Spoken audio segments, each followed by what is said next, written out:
தமிழகத்தில் அரசியல் செல்வாக்கு உள்ளவர்கள் கனிம வள கொள்ளையில் ஈடுபடுவதாக மார்க்சிஸ்ட் கம்யூனிஸ்ட் கட்சியின் தலைமைக்குழு உறுப்பினர் பாலகிருஷ்ணன் புகார் தெரிவித்தார்.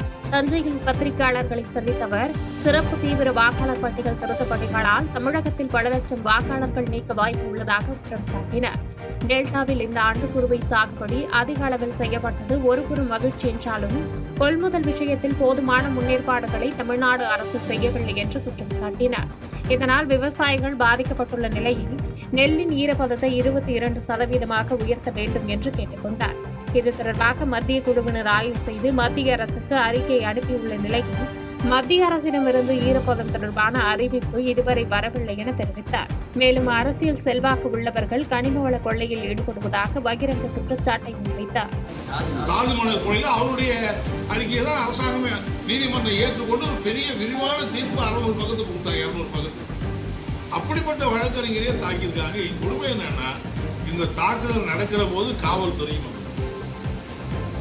தாக்குதல்களை கைது பண்ணுங்க தடுங்கன்னு சொல்ற போது அவங்க வேடிக்கை பார்க்கிற நிலைமை என்பது இருக்குன்னா, இது பெரிய அரசியல் செல்வாக்கோட இந்த கொள்ளை நடப்பது என்பதுதான் நமக்கு காட்டுது. உயர் அதிகாரிகள் கூட இதில் தலையிட மறுக்கிறாங்க அப்படின்னா அந்த அளவுக்கு அவங்களுக்கு அரசியல் நிர்பந்தம் இருக்கு. எனவே இதை வன்மையாக நாங்கள் கண்டிக்க விரும்புகிறோம்.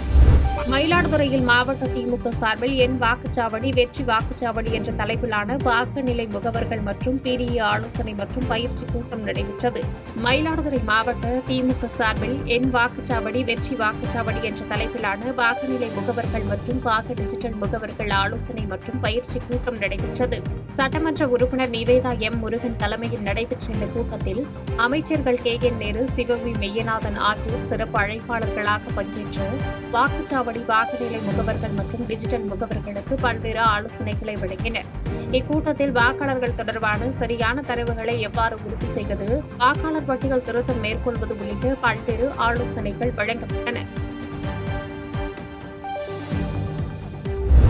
இயக்கத்திற்குள்ளேயே இருந்து கொண்டு தேவையில்லாதவற்றை பேசினால் இயக்கம் பெரும் பாதிப்பை சந்திக்கும் என்று செங்கோட்டையின் நீக்கம் குறித்து முன்னாள் அமைச்சர் காமராஜ் தெரிவித்தார்.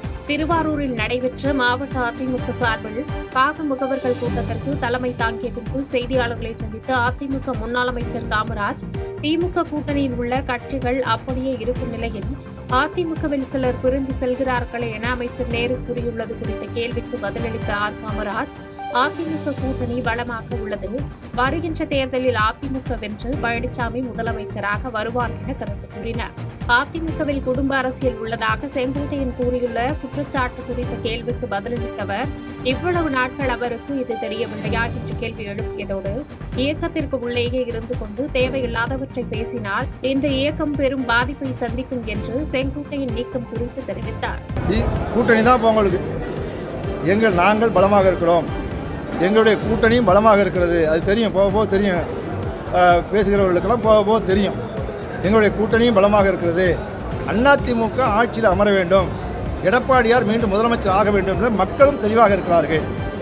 அதனால் யார் வந்தாலும் இந்த தேர்தலில் அதிமுக தான் வெற்றி பெறும், எடப்பாடியார் தான் முதலமைச்சர். SIR வேண்டாம் என்று கூறவில்லை, அவசரப்பட்டு செய்ய வேண்டாம் என்றுதான் கூறுகிறோம் என அமைச்சர் ரகுபதி தெரிவித்தார். புதுக்கோட்டையில் செய்தியாளர்களுக்கு பேட்டியளித்தவர், வாக்காளர் பட்டியலில் எந்த போலி வாக்காளர்களையும் சேர்க்க வேண்டிய அவசியம் திமுகவிற்கு இல்லை என்றும், உண்மையான வாக்காளர்கள் நீக்கப்பட்டுவிடக்கூடாது என்ற அச்சத்தின் காரணமாக தான் இதை கூறுவதாக தெரிவித்தார். நாங்கள் SIR தேவையில்லை என்று கூறவில்லை, அவசரப்பட்டு SIR எடுக்கக்கூடாது, தேர்தல் முடிந்த பிறகு நிதானமாக யாருடைய ஓட்டும் விடுபடாமல் எடுக்க வேண்டும் என தெரிவித்தார். திமுக மீது எத்தனை குற்றச்சாட்டுகளை யார் வைத்தாலும் மக்கள் தங்களுக்கு தான் ஓட்டளிப்பர் என்றும், அதிமுகவில் பழனிசாமி மகனின் தலையீடு அதிகமாக உள்ளதால் அதிமுகவின் குடும்ப அரசியலுக்கு மாறிவிட்டது என்று செங்கோட்டையன் கூறியிருக்கலாம் என கூறினார். தமிழகத்தில் பெண்களின் பாதுகாப்பு குறித்து கேட்டபோது, நீங்களே தமிழகம் முழுவதும் சுற்றி பார்க்கலாம், அந்த செலவுகளை திமுக ஏற்கும் என்பதற்கு பதிலாக அதிமுக ஏற்கும் என்று அமைச்சர் கூறியதால் அங்கிருந்து அனைவரும் அதிர்ச்சி அடைந்தனர். உடனடியாக சுதாரித்துக் கொண்ட அமைச்சர் ரகுபதி, மாவட்ட திமுக என திருத்தி கூறினார். SIR-ஐ பொறுத்த வரைக்கும் அவசரப்படக்கூடாது என்பதுதான் எங்களுடைய கருத்து. அதற்காகத்தான் நாங்கள் இப்பொழுது 2026 மார்ச் மாதம் தேர்தல் அறிவிக்க இருக்கிறார்கள். ஏப்ரல் மே மாதம் தேர்தல் நடக்க இருக்கின்றது. அதற்குள்ளே அவசர கதியிலே ஒரு SIR-ஐ கொண்டு வந்தார்கள் என்று சொன்னால் பல வாக்காளர்கள் விடுபட்டு போனால் அவர்களெல்லாம் மீண்டும் சேர்ப்பதிலே பல்வேறு கஷ்டங்கள் இருக்கின்றன. நாங்கள் எஸ்ஐஆரை இப்பொழுது வேண்டாம், தேர்தலுக்கு பிறகு வைத்துக் கொள்ளலாம், அப்பொழுது போதிய கால அவகாசம் இருக்கும் என்கின்ற கருத்தை வலியுறுத்தி வந்திருக்கின்றோம். அனைத்து கட்சி கூட்டத்திலும் சொல்லியிருக்கிறோம். உச்ச நீதிமன்றத்திலும் இதே கருத்தை தான் நாங்கள் சொல்ல இருக்கின்றோம். எனவே எஸ்ஐஆரை பொறுத்த வரைக்கும் அவசர கதியிலே செய்யக்கூடாது. ஏனென்றால் இப்பொழுது ஒவ்வொருவரும் வாக்காளராக பதியப்பட வேண்டும். கோவையில் கல்லூரி மாணவி கூட்டு பாலியல் வன்கொடுமை செய்யப்பட்ட சம்பவத்தில் தொடர்புடையதாக கருதப்படும் 3 போலீசாரால் சுட்டுப் பிடிக்கப்பட்டனர். கோவை சித்ரா சர்வதேச விமான நிலைய பின்புறத்தில் சம்பவத்திற்கு இரவு 11 மணி அளவில் வினித் என்பவர் தனது தோழியுடன் காரில் அமர்ந்து பேசிக் கொண்டிருந்துள்ளார். அப்போது அவ்வழியாக 3 பேர் வினித்தை தாக்கிவிட்டு மாணவியை கடத்தி சென்று பாலியல் வன்கொடுமை செய்துவிட்டு தப்பியோடுள்ளனர்.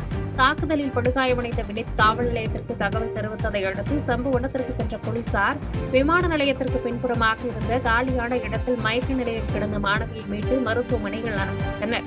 தொடர்ந்து மாணவியை பாலியல் வன்கொடுமை செய்துவிட்டு தப்பியோடிய மர்ம கும்பலை பிடிக்க தனிப்படைகள் அமைக்கப்பட்ட நிலையில் சம்பவத்தில் தொடர்புடையதாக கருதப்படும் குணா தவசி, சதீஷ் கருப்புசாமி, கார்த்திக் காளீஸ்வரன் ஆகியோர் துடியலூர் அருகே பதுங்கியிருப்பதாக போலீசாருக்கு தகவல் கிடைத்தது.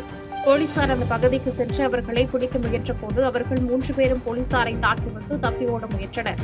இதைத் தொடர்ந்து 3 பேரின் கால்களிலும் போலீசார் துப்பாக்கியால் சுட்டுக் பிடித்தனர். காயங்களுடன் அவர்கள் 3 கோவை அரசு மருத்துவமனையில் அனுமதிக்கப்பட்டுள்ளதாக தகவல் வெளியாகியுள்ளது. செய்திகளை உடனுக்குடன் தெரிந்து கொள்ள கீழ்க்கண்ட கேபிள் மற்றும் டிடிஎச் நெட்வொர்க்குகளில் எம்நாடு செய்தி தொலைக்காட்சியை காணுங்கள். பாதகம் செய்பவரை கண்டால் நாம் பயம் கொள்ளலாகாது பாப்பா. மோதி மிதித்துவிடு பாப்பா, அவர் முகத்தில் உமிழ்ந்துவிடு பாப்பா. அண்மை செய்திகளை உடனுக்குடன் தெரிந்து கொள்ள இணைந்திருங்கள் எம்நாடு தொலைக்காட்சியுடன்.